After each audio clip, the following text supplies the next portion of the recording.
Hi there. I am here with Dave Treat from Pearson. He is Pearson's relatively new, although, I think 7-ish months on the job, Chief Technology Officer. He's had a long career, both inside and out education. Dave, I'd love for you to give folks the narrative on your career and how you ended up at Pearson. Yeah, it's imbalanced. I'm 7 months back into the world of education, but I spent most of the past 3 decades in financial services, both in consulting roles and industry roles. So it's a wonderful return to me to the original plan and candidly the family business. Most everyone in my family is an educator, actually Oh, cool. exclusively in one form or another. I love that. Yeah, so I was originally the original plan coming out of college I started a master's and leading to a doctoral program in higher education and psychology. I kid you not, my master's thesis was on the potential for video conferencing as an effective remote teaching construct. And my professors hated it 2.5 decades ago plus. So You're ahead of it your only took time. a couple You're of ahead of your decades of the time. pandemic to prove valuable. Yeah. And can you tell me, was it the pandemic that spurred you to say, like, I need to get back to education now? What did that transition look like? And what were you doing sort of immediately before Pearson? Were you doing projects with education entities or still focused on financial services? I spent the past close to a decade at Accenture, and in that context, I was leading a big portion of our innovation organization. I was the part of the that was incubating new technologies and finding its applicability within different business areas. A core part of that was teaching. So I've never actually given up teaching. I did it in a corporate enterprise context as a fun part of the job, and always sought out those opportunities. So been teaching for, never stopped. Um, but really, as there were three things that happened with our new CEO Omar Abash, who just took over, I guess maybe a year ago, little less, A little before you, right? a little bit, yeah, 6 or 8 months before I did. So yeah, it must be close to a year now. Omar and I never actually worked directly for Omar, but I'd worked near him, and we had known each other and really have a ton of respect for him. And so when he took over, that was a trigger to say to get interested and take a look. I just noticed that he had taken the job. The return to the family business, so I could hold my head up high, not as the investment banker, but actually as a member of the educational community was going to be wonderful. So that return to kind of some family business and background and values was huge. And really, the third part was the conversation that emerged that the technologies that I've been focused on a lot for the past decade are deeply applicable in the education space as we think about how do people prove what they know and carry it with them from context to context. And so, credentialing, digital wallet infrastructure, digital identity, I had tracked that Pearson had bought Credly and brought them in and Fathom, and so my ability to keep working with these innovative technologies, but doing it from an industry chair and within the educational community just was too cool to pass up. That's awesome. And I'd love to just jump on that point of Pearson is a fascinating organization that it's been around, I think, like 120 years. I think it's over And yet, 180 actually. is it 108? Oh my. So we're talking almost the 1700s, I think early 1800s. Is that about right? I think so. Yeah. Uh, so you have this like old historic organization that I think to its credit has done a great job staying relevant even into the digital age. The last CEO, Andy Bird, had bought a couple of interesting, more workforce oriented products. And it seems like Omar and you and the rest of the executive team have really taken those assets and run with them to create a new old narrative around Pearson and what your focus is on as a company. Can you talk a little bit about maybe those first couple of months on the job where you're learning about both the historic parts of Pearson and also these new assets that seem like they were purchased reasonably well, but obviously were purchased with the intent to grow. What did that process learning about them look like?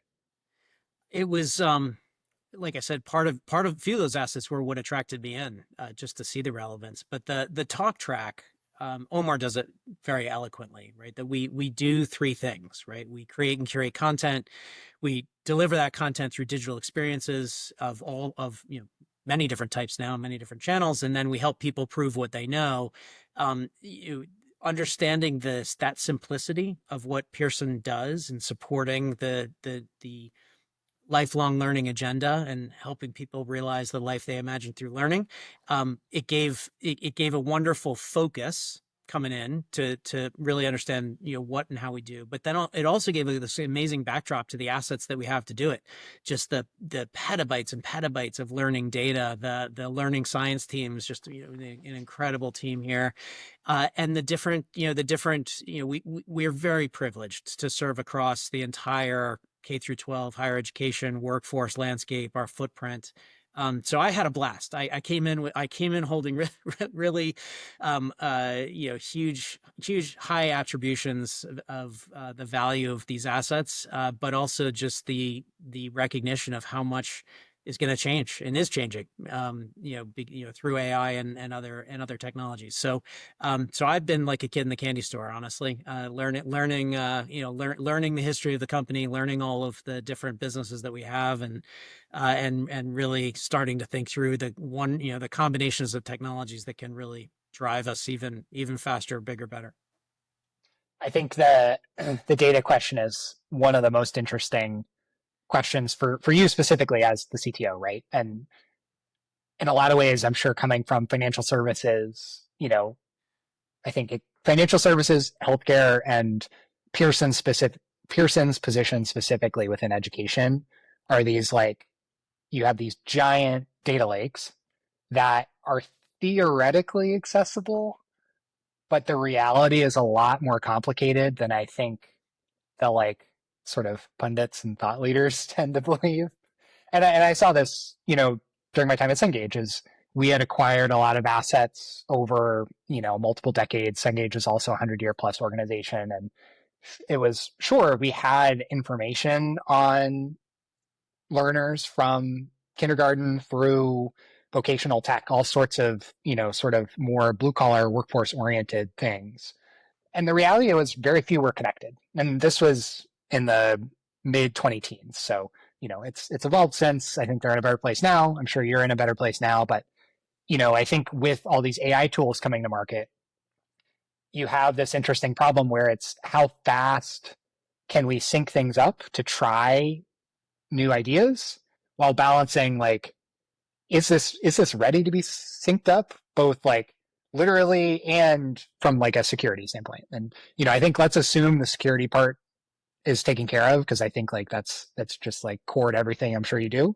So I'm more focused on how do you decide when and how to connect with all the LLMs or not with your internal data lakes, data pools. Yeah, it's the journey that the whole industry's been on. Go back 15 years ago, and 100%. it was paper, right? It was is textbooks, textbooks organized in chapters, end of chapter test, quiz, etc. And now fast forward to today, and our AI tooling that's supporting teachers and students is taking a curriculum, chunking it up into a multimodal set of assets. You can watch the video, you can pause the video, ask the video a question. Like it's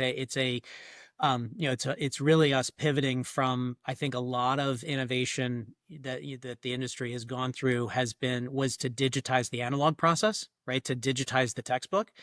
But now over the past few years, we've realized there's a dramatic shift underway where it's really the domain model, understanding that the not just the single domain model, but then the interleaving between subjects, that ability to really personalize learning and help someone understand something where you may benefit from a set of anecdotes or metaphors for a content space that might be totally different from me, and that ability to customize is now there for us, and So that's been huge to think through what do our data assets need to look like, the metadata associated with them, the ability to connect and work with the data sources at a basic level. We've had an amazing team working on that for years now. It's been recognized that it's at the core.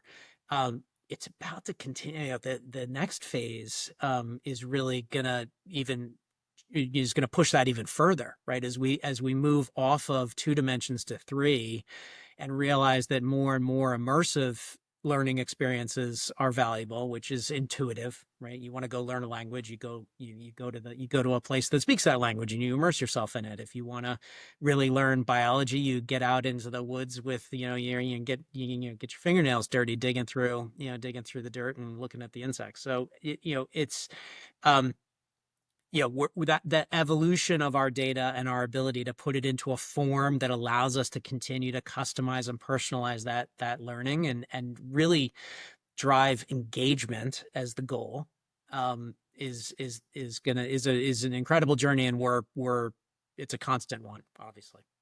Yeah, I love that. And I think what's been most striking to me is just the pace at which things can happen once you have that core infrastructure in place, right? So I've been following this guy on Twitter who they call it vibe coding, which is he is a software developer, but he is talking to one or several AI models to create a game. And he's been like tweeting for the past week and a half about this like airplane flying simulator game that he has developed literally in a week and a half. And this is, it's certainly not a AAA, fancy graphics game, but it works. And he's like building a business, in weeks instead of months or years that it would have taken previously. And I think, it's really interesting to think again, that context within a big company is there's dramatically more risk, obviously, of launching something onto the internet so fast, but it also, I think, sets companies up to uh, set the pace of innovation much higher, right? And I imagine that was a big part of your job at Accenture is like, how do I push the right buttons within this organization to allow them to move at a faster speed? So I don't know. It I've is. There's a huge advantage in what you're describing, right? So our ability to become ever more nimble, have ever more component based architecture that we can draw from to be able to then support.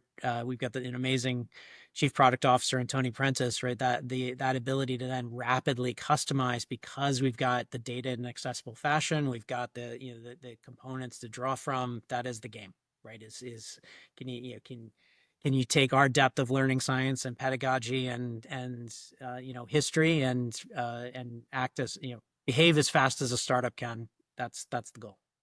Yeah, and I think that relates a little bit to the report that y'all just released about sort of the future of workforce, right? And the way that you had framed it was the sort of uh, GDP loss in terms of uh, the what is theoretically possible if you fill skill gaps. Can you talk about what Pearson specifically is doing to try and remediate those skills gap and recover? So I think you had it at a trillion and change Yeah. for counting pennies. Yeah, when you look at the combination of the demographic shifts, right, 10% of the U.S. population is going to leave the workforce in the next 5 or 6 years. The impact of AI, driving both an increase in the gap of the right people in the right jobs. The OECD figures, it's just incredible to me, right? That a third of people are actually don't have the skills that for the jobs they're in today. Um, we rolled out the report in January at the World Economic Forum, and I've had nonstop conversations since with C-suite execs, particularly CHROs and heads of talent and heads of business units, and all of those conversations really start with two things. One, I can't believe how fast AI is going. How fast this is developing, the new capabilities, and which then leads to therefore, I don't know what I'm going to do with my workforce. I don't have the data to understand their skills. I don't have the tooling necessary to upgrade their skills. I don't know, even sometimes, many times, don't even know how to articulate what skills they actually need. And so we're no different. we're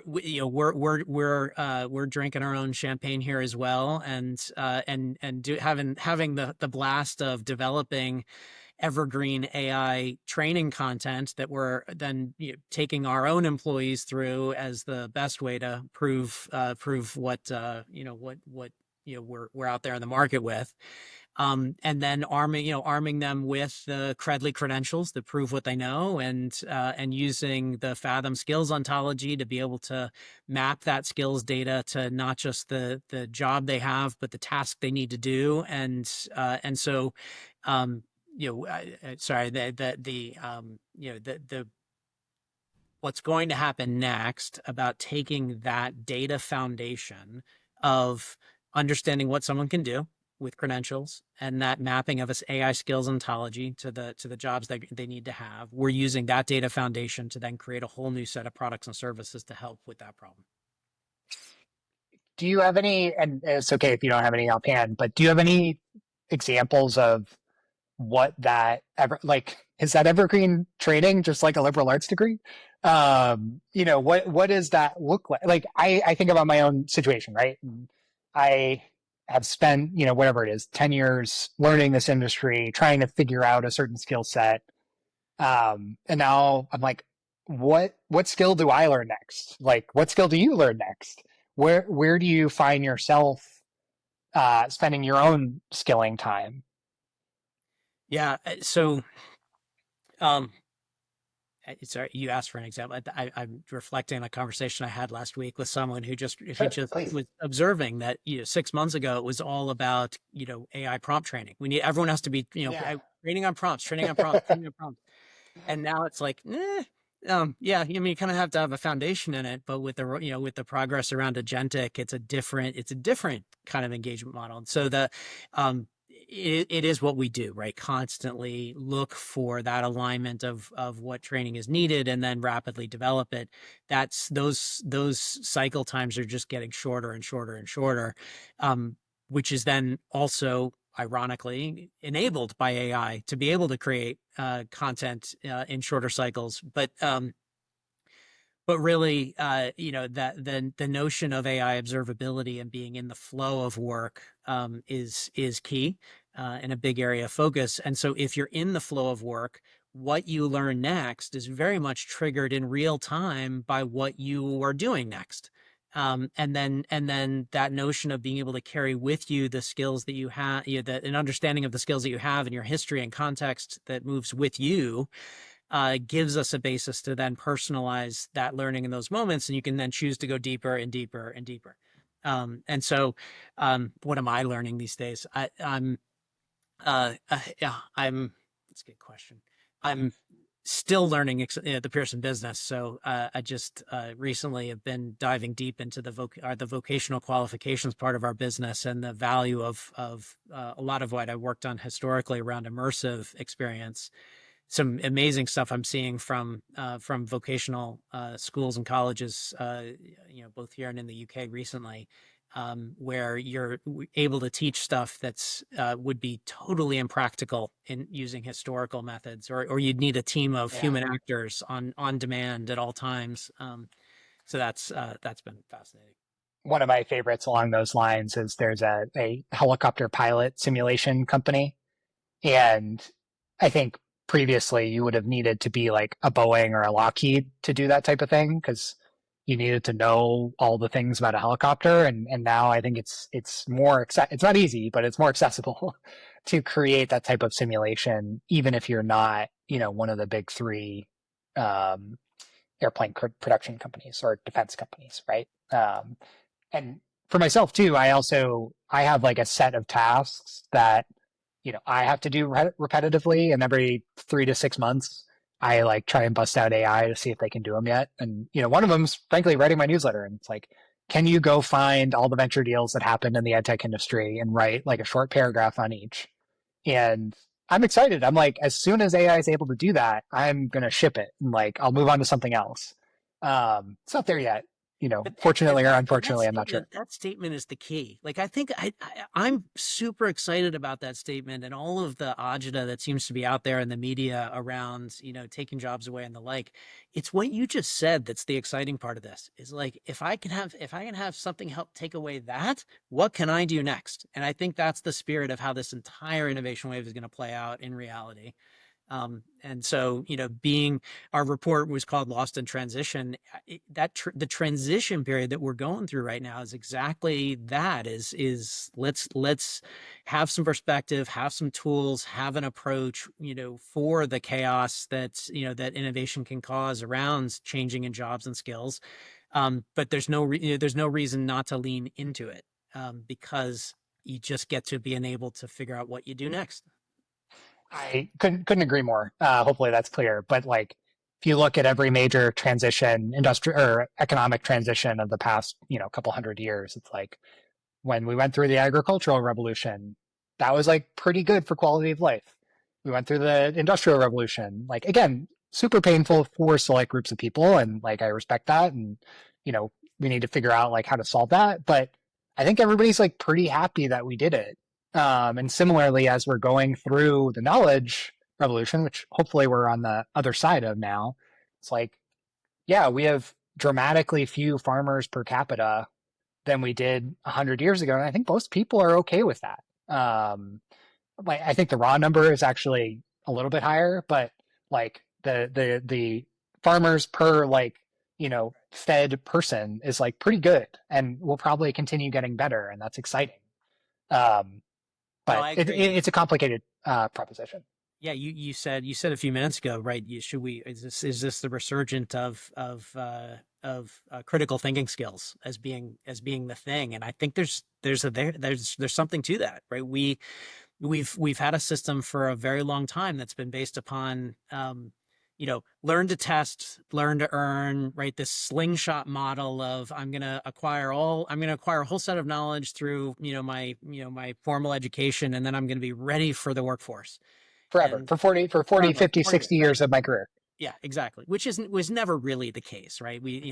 But I think it's even more exacerbated now that ability, my favorite hires these days are those that, clearly demonstrate their desire to learn, constant learning, but that they've cracked the learning to learn equation. Like, they know how to embrace a new topic, lean into something they don't know, find resources to learn it, and develop develop those new muscles. And so learning to learn as being the most important thing, over content of what you've learned. Obviously, both still important, but that learning to learn motion is what's crucial.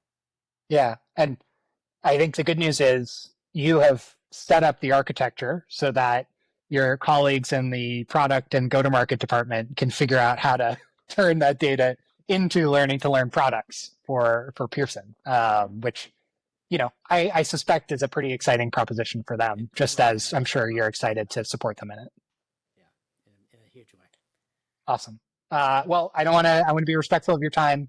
I appreciate you making the effort to come on, and am looking forward to chatting again sometime soon. Yeah, I would love that. I'll give a plug. I think you'll be at ASU GSV, yeah. Yeah, yeah, of course. Um, we've got look for some more surprises there. We're going to show up in a big way, and more to come. We're constantly building, so we'll meet up then, have a fun conversation. Yeah, I would love that, and I'm looking forward to the surprises. Yeah, excellent. All right, All right, thanks, Matt. Appreciate it. likewise.